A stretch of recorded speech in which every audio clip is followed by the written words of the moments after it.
जकरयाह 12 वर्ष 10 और मैं दाऊद के घराने और यरूशलेम के निवासियों पर अपना अनुग्रह करने वाली और प्रार्थना सिखाने वाली आत्मा उंडेलूंगा। तब वे मुझे ताकेंगे, अर्थात जिसे उन्होंने बेधा है, और उसके लिए ऐसे रोएंगे जैसे एकलौते पुत्र के लिए रोते पीटते हैं, और ऐसा भारी शोक करेंगे जैसा पहिलौए के लिए करते हैं। जकरयाह 12 वर्ष 10 एक भविष्यवाणी है जो यहूदियों के भविष्य के उद्धार और पश्चाताप की भविष्यवाणी करती है। इस आयत में भविष्यवक्ता जकरयाह कहता है कि परमेश्वर दाऊद के घराने और यरूशलेम के निवासियों पर अपनी अनुग्रह करने वाली और प्रार्थना सिखाने वाली आत्मा उंडेलेगा। यह आत्मा उन्हें परमेश्वर की ओर आकर्षित करेगी और उन्हें पश्चाताप करने के लिए प्रेरित करेगी। जकरयाह आगे कहता है कि जब यहूदी पश्चाताप करेंगे तो वे परमेश्वर पर दृष्टि डालेंगे।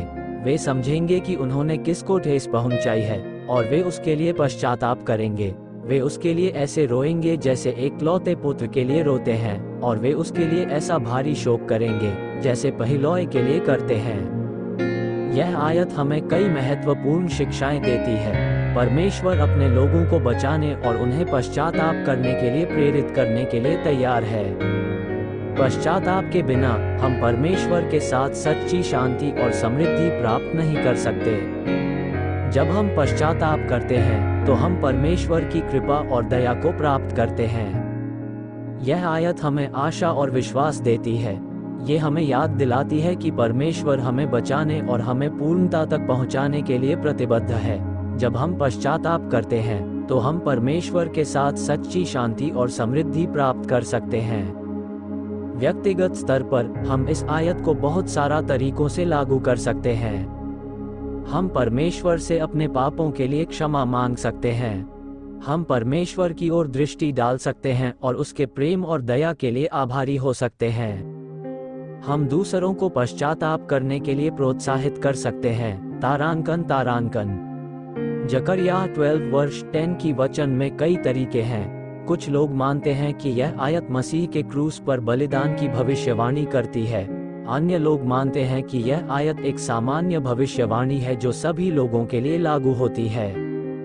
यहाँ कुछ विशिष्ट अलग अलग तरीका से दी गई हैं। मसीह के क्रूस पर बलिदान की भविष्यवाणी इस व्याख्या के अनुसार जिसे वे बेधा है, मसीह को संदर्भित करता है। यहूदियों ने मसीह को क्रूस पर चढ़ाया और इसने उन्हें बहुत दुख और पीड़ा पहुंचाई। जब वे मसीह के क्रूस पर बलिदान के महत्व को समझेंगे तो वे उसके लिए पश्चाताप करेंगे। एक सामान्य भविष्यवाणी इस व्याख्या के अनुसार जिसे वे बेधा है, किसी भी व्यक्ति को संदर्भित कर सकता है जो पाप करता है। जब कोई व्यक्ति पाप करता है तो वह परमेश्वर को ठेस पहुंचाता है। इस व्यक्ति को पश्चाताप करने और परमेश्वर के साथ शांति बनाने की आवश्यकता है।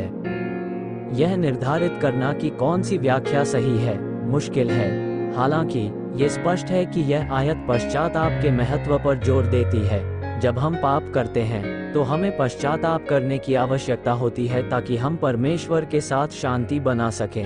प्रभु हम सभी को आशीष दे। धन्यवाद।